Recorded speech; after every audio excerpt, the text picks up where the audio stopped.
Sige, simulan na natin ang pag-marinate sa ating gagawing chicken inasal. Kung mapapansin nyo, may mga hiwa yan na ganyan, no? Ganun din yung wings. Para makapasok ng maayos yung kanyang pantimpla. At imamarinate natin to ng overnight. Okay, simulan na natin. Unahin ang suka.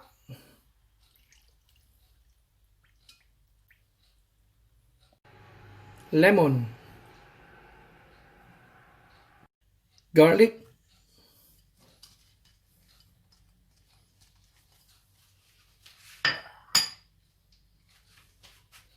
Salt and pepper.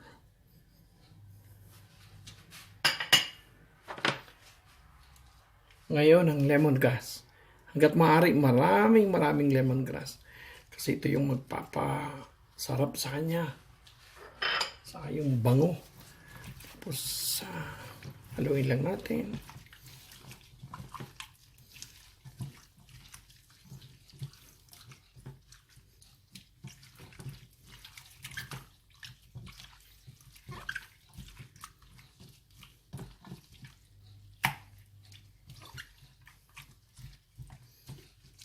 Balik na rin. Ito na siya. Tapos, tatakpan natin yan at ilalagay sa ref overnight para pasok na pasok ang lasa.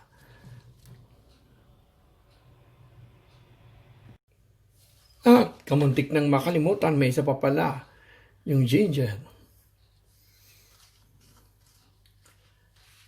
Ayan. Tapos, halo lang.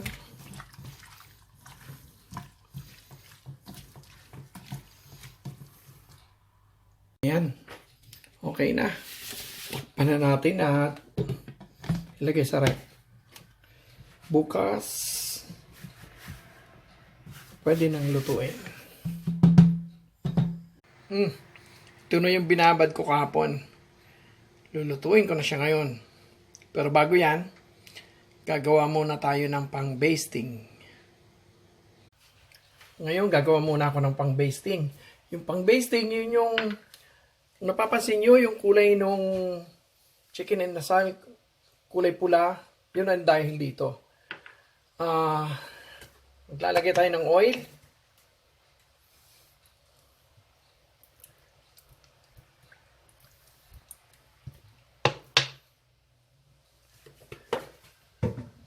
Hindi pa.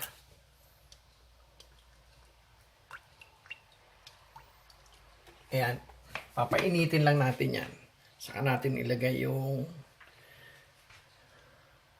anatocid. O kaya, ano ba tawag nito sa atin? Nakalimutan ko eh.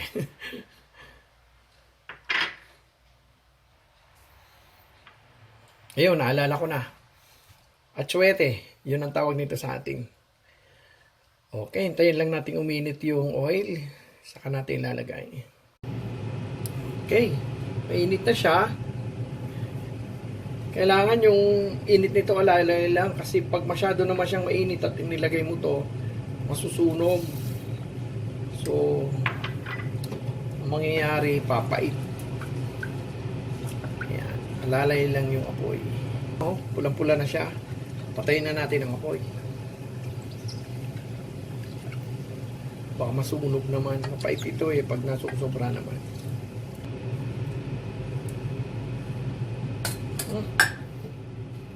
Ito na.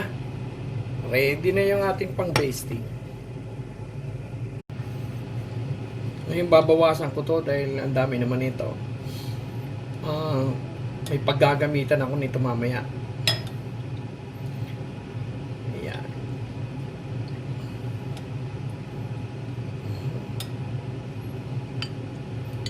Set aside lang natin.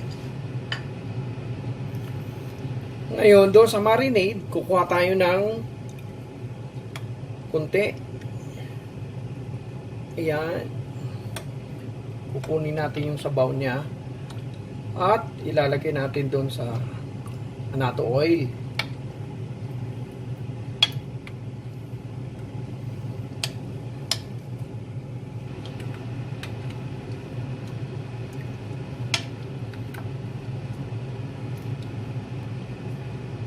Ayan. Tapos haluin lang natin. Ayan. Kung papansin nyo, ayan o. Ganyan ang itsura niya. Ito yung ipangpapahid natin mamaya doon sa chicken habang niluluto. Okay?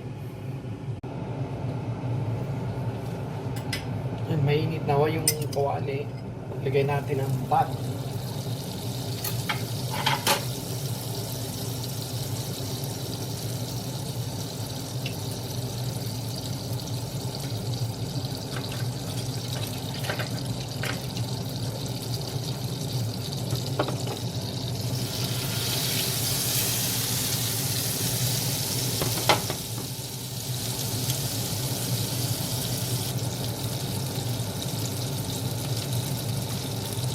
Lagyan na natin yung chicken.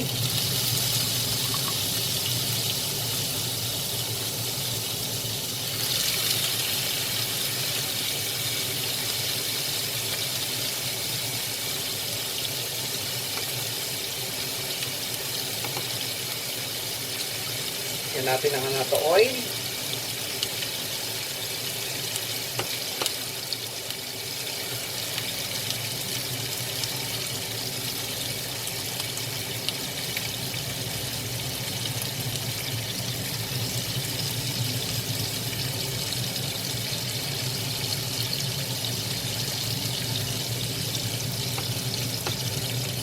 Okay, mamaya sa kabila naman pag medyo luto na. Pag binaliktad natin. Ngayon, sa kabila naman, binaliktad ko na siya.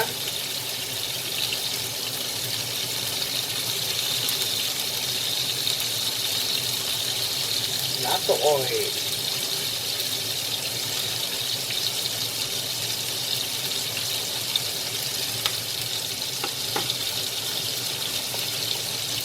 Tatakpan lang natin at masyado matalsik.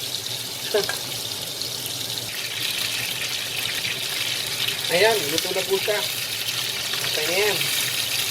Lagyan na natin sa isang lalagyan.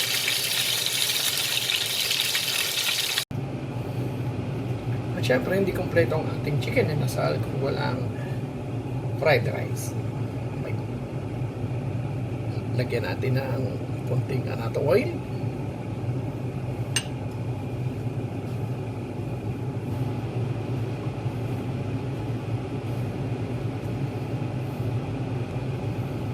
Lagay yung garlic.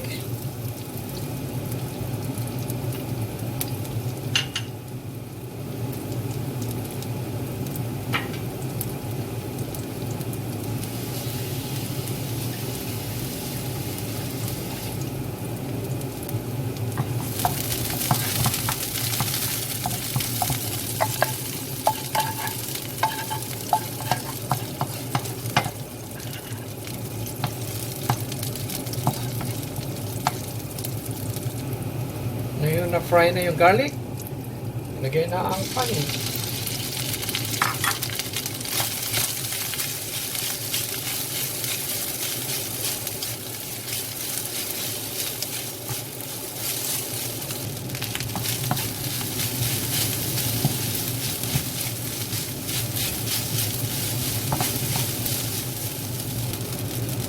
Salt.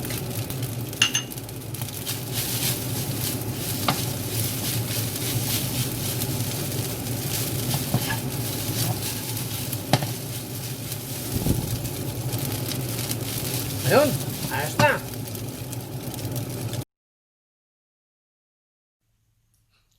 Ayan. Maraming salamat po sa inyong panonood. Sana po nagustuhan nyo ang aking niluto. And please, don't forget to hit the like and subscribe button. Maraming salamat po ulit. Magandang araw.